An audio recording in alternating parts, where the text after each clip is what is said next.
புதிய அதிர்ச்சியூட்டும் தாக்குதலை எதிர்கொள்வதற்கு தயாராக இருங்கள் என ரஷ்யாவை எச்சரிக்கை செய்திருக்கின்றது யுக்ரைனினுடைய பாதுகாப்பு படை பிரிவாகிய SBU. உங்களுக்கு தெரியும், இந்த மாதம் 1ஆம் தேதி ரஷ்யா மேலே ஆபரேஷன் ஸ்பைடர் வெப் என்ற பெயரில் ட்ரோன் தாக்குதல்கள் நடத்தப்பட்டு அதில் ரஷ்யாவுக்கு சொந்தமான 41 விமானங்கள் அளிக்கப்பட்டது.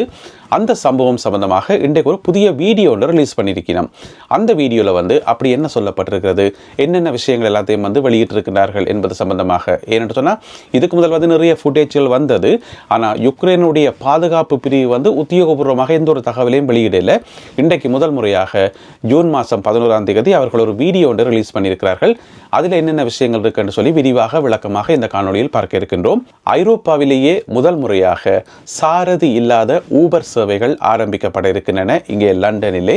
அது குறித்தும் இந்த காணொலியில் விரிவாக பார்க்க இருக்கின்றோம். இந்த செய்திகள் உட்பட மேலும் சில செய்திகளும் தகவல்களும் இன்றைய காணொலியில் காத்திருக்கின்றன. தமிழடியான் வேர்ல்டு யூடியூப் சேனலுக்கு உங்கள் அனைவரையும் வருகவென அன்புடன் வரவேற்கின்றேன். இன்று ஜூன் மாதம் 11ஆம் தேதி 2025ஆம் ஆண்டு புதன்கிழமை.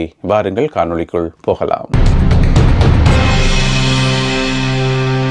SBU என்றது யுக்ரைனுடைய பாதுகாப்பு படை. யுக்ரைனில் இருக்கக்கூடிய இராணுவம், அதைத்தான் சுருக்கமாக SBU என்று சொல்கிறது. அவர்கள் இன்றைக்கு ஒரு வீடியோ ஒன்று ரிலீஸ் பண்ணியிருக்கிறோம். அந்த வீடியோவில் இந்த மாதம் 1ஆம் தேதி ஞாயிற்றுக்கிழமை இடம்பெற்ற அந்த ட்ரோன் தாக்குதல்கள் 117 ட்ரோன்களை ட்ரக்குகளுக்குள்ளே ஒழிச்சு வச்சு கொண்டு போயிட்டு அங்கே ரஷ்யா மேலே தாக்குதல் நடத்தப்பட்டது உங்கள் எல்லாருக்குமே தெரியும். அதில் 41 விமானங்கள் அளிக்கப்பட்டதாக சொல்லப்பட்டது. அது சம்பந்தமாக இந்த வீடியோவில் என்னென்ன விஷயங்கள் புதுசாக சொல்லப்பட்டது சொன்னால், முதலாவது இதுவரைக்கும் வெளிவராத அளவுக்கு மிக துல்லியமாக மிக தெளிவான வீடியோ ஃபுட்டேஜ் ரிலீஸ் பண்ணியிருக்கிறோம். அதில் தெள்ள தெளிவாக தெரியுது அந்த ட்ரோன்கள் எல்லாம் பறந்து போயிட்டு ஒவ்வொரு விமானத்தையும் எப்படி அடித்து நொறுக்குது என்று சொல்லி அதில் தெள்ள தெளிவாக சொல்லப்பட்டிருக்கிறது. இந்த வீடியோ ஆரம்பிக்கிறதே யுக்ரைனினுடைய பாதுகாப்பு படைகளினுடைய தளபதி இருக்கிறது தானே, அவருடைய பேர் வசிலி மல்யுக் என்று சொல்லி அவருடைய ஒரு எச்சரிக்கையோடு தான் இந்த வீடியோ ஆரம்பிக்குது.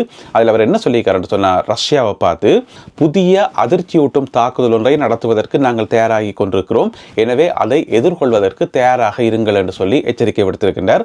அது மட்டும் இல்லாமல் ஆபரேஷன் ஸ்பைடர் வெப் இருக்குத்தானே, அந்த தாக்குதலில் ஏற்பட்ட வலிகளுக்கு கொஞ்சம் கூட குறைவில்லாத வலிகள் உங்களுக்கு ஏற்படும், எனவே புதிய அதிர்ச்சியூட்டும் தாக்குதலை எதிர்கொள்வதற்கு நீங்கள் தயாராக இருங்கள் என்று சொல்லி அவர் ஒரு எச்சரிக்கை விடுத்திருக்கின்றார். அதுக்கு பிறகு எங்களுக்கு ஒரு சந்தேகம் இருந்தது என்று சொன்னால், 117 ட்ரோன்களை கொண்டு போயிட்டு தாக்குதல் நடத்தப்பட்டது. இந்த ட்ரோன்களை யார் உற்பத்தி செய்தது? உண்மையிலேயே யுக்ரைன் தான் உற்பத்தி செய்ததா அல்லது வெளிநாடுகள் உதவி செய்ததா?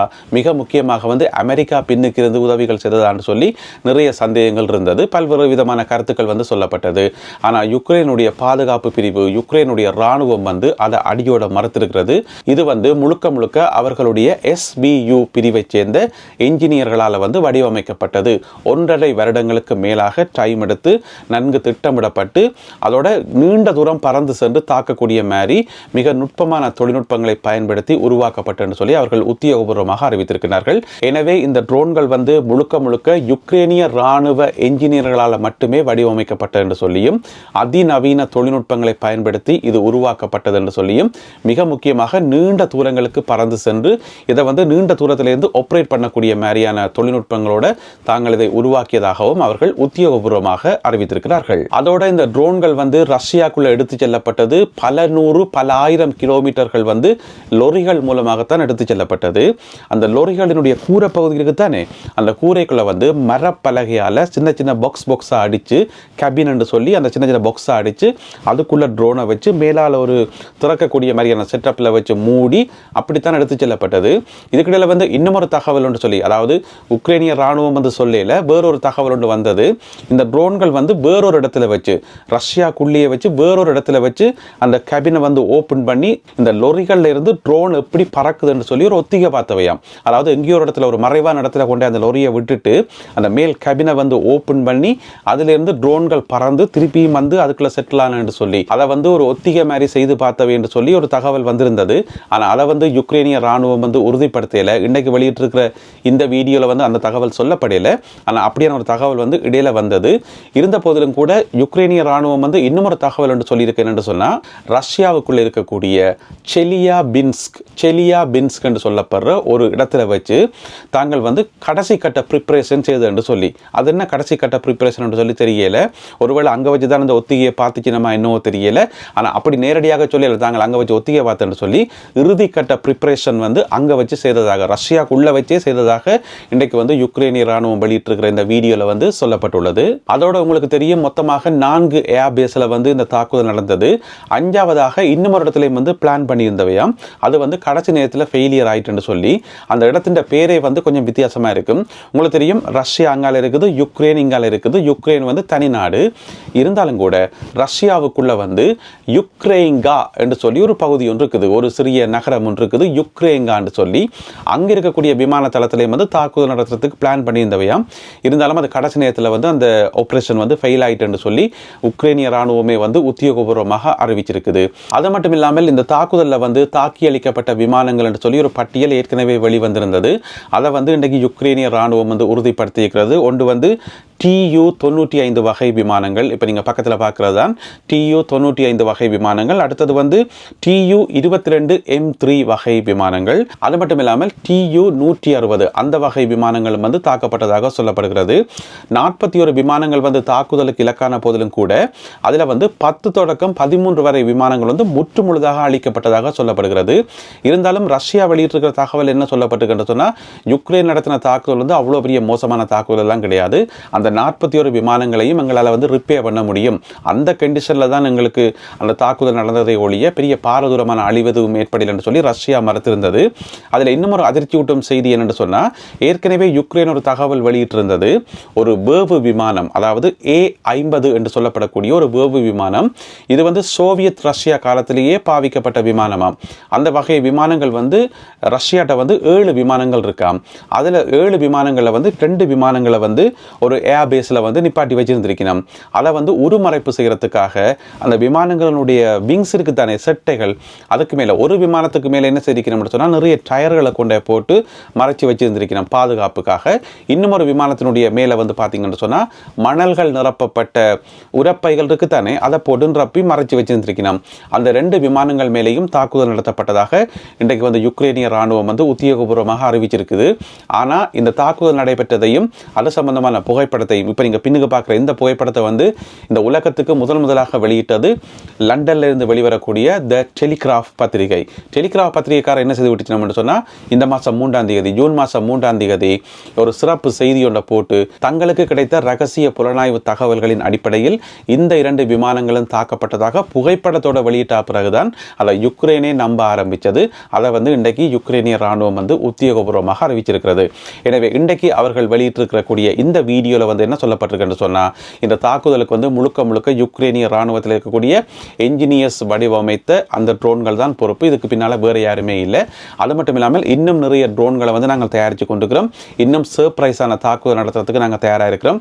அதை எதிர்கொள்வதற்கு ரஷ்யா தயாராக இருக்கணும் என்று சொல்லி எச்சரிக்கை விடுத்திருக்கிறது யுக்ரைனுடைய ராணுவம். இன்றைக்கு ஜூன் மாதம் 11ஆம் தேதி புதன்கிழமை யுக்ரைனும் ரஷ்யாவும் இறந்த போர் வீரர்களுடைய உடல்களை வந்து பரிமாறிக்கொண்டன.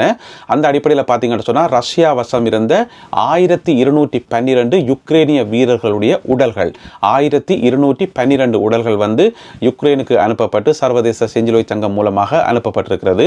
அதே வேளையில் ரஷ்ய வீரர்கள், உயிரிழந்த ரஷ்ய வீரர்கள் 27 பேருடைய உடல்களை வந்து யுக்ரைன் ஒப்படைத்திருக்கிறது. இந்த உடல்கள் பரிமாற்றம் எல்லாம் வந்து இஸ்தான்புல் செய்து கொள்ளப்பட்ட அந்த ஒப்பந்தத்தின் அடிப்படையில் இடம்பெறுவதாக சொல்லப்படுகிறது.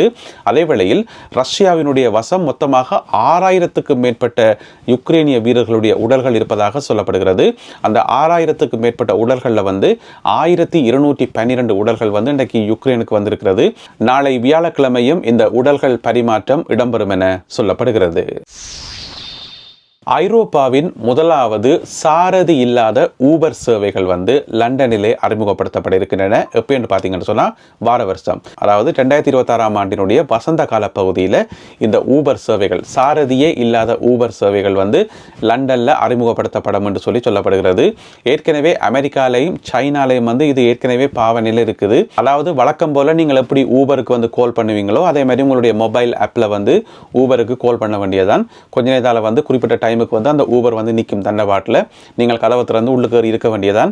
முன்னு கட்டி பார்த்தீங்கன்னு சொன்னால் சாரதி இருக்க வேண்டிய இடத்துல வந்து ஒரு தடமே இருக்க மாட்டேனும், சும்மா வெறும் வெட்ட வழியாக இருக்கும். அதோட வந்து ஆட்டோமேட்டிக்காக வந்து அது உங்களோட கதைக்கும் சீட் பெல்ட் போட்டுட்டீங்களா, நீங்கள் பயணத்துக்கு ரெடி ஆகிட்டீங்களா, எல்லாமே ஓகேன்னு சொல்லி உங்களை கேட்ட பிறகு நீங்கள் ஓகேன்னு சொன்ன பிறகு பயணம் ஆரம்பிக்கும். கார் வந்து தண்டவாட்டில் போய்கொண்டிருக்கும். பயமாக இருக்கும். முதல் முறையாக போய்க்கல கட்டாயம் பயமாக இருக்கும் என்று நினைக்கிறேன். ஏன்னு சொன்னால் உனக்கு சாரதியும் இல்லை, ஒரு தரம் இல்லை, தண்டவாட்டில் கார் போகுது, எங்கேயாவது கொண்டு இடிச்சு விட்டுருமோ, கவுட்டு விட்டுருமோ, பிரட்டி விட்டுருமோன்னு சொல்லி நாங்கள் யோசிப்போம். அதோட எதிர்பாராத விதமாக ஏதாவது டெக்னிக்கல் பிரச்சனை வந்து வலப்பக்கம் திரும்ப வேண்டியதுக்கு இடப்பக்கம் திரும்பிடுமோ, அல்லது சிக்னலில் நிற்காம கொண்டு எங்கேயாவது இடிச்சு விட்டுருமோ, இந்த மாதிரி கணக்க யோசனைகள் எங்களுக்கு வரும் என்று நினைக்கிறேன். எனவே அடுத்த வருஷம் வந்து லண்டனுக்கு அந்த சேவை வரப்போது. அதுக்கு பிறகு ஏனைய ஐரோப்பிய நாடுகளுக்கு அது விஸ்தரிக்கப்படும் என்று சொல்லி சொல்லப்படுகிறது. என்ன பிரச்சனை என்று சொன்னால், இந்த சாரதி இல்லாத ஊபருக்கு ஏற்றபடி வீதி அமைப்புகளில், குறிப்பாக வந்து அந்த சிக்னல் அமைப்புகளில் ஏதாவது மாற்றங்கள் செய்ய வேண்டி இருக்குமோ இன்னும் தெரியல. இது சம்பந்தமான மேலதிக விவரங்களை வந்து நாங்கள் அடுத்தடுத்த காணொலிகளில் தொடர்ந்து பார்ப்போம். எப்படி இது செயல்படும், எப்படி இது இயங்கும் என்று சொல்லி அதை அறிஞ்சு கொள்வதில் உங்களுக்கும் ஆர்வமாக இருக்கும். எனவே அடுத்தடுத்த காணொலிகளை இது சம்பந்தமாக விரிவாக பார்க்கலாம். இன்றைய காணொலியில் பகிர்ந்து கொள்ளப்பட்ட செய்திகள் தொடர்பான உங்களுடைய கருத்துக்களை மறக்காமல் கீழே எழுதுங்கள். மீண்டும் மற்றும் ஒரு காணொலியில் உங்களை சந்திக்கின்றேன். அதுவரை நன்றி, வணக்கம்.